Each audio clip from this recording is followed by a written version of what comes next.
नमस्कार मित्रों, जय माता दी, राधे राधे, जय श्री राम। अतिथि शिक्षक पैनल बन रहा है।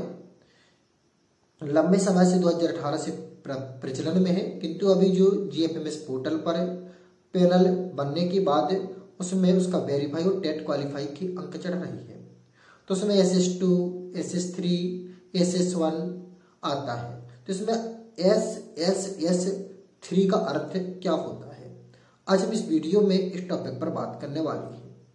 तो जो SSS है, कहने का तात्पर्य SS3, इसका सामान्य अर्थ होता है वर्ग 3 या प्राथमिक शिक्षक या प्राइमरी टीचर। कहने का तात्पर्य है प्राथमिक शिक्षक यदि आपने प्राथमिक विद्यालय में 1 से 5 तक पढ़ाया है तो इस स्थिति में आप SS3 पैनल का चयन करेंगे। नमस्कार, जय माता दी, राधे राधे, जय श्री राम।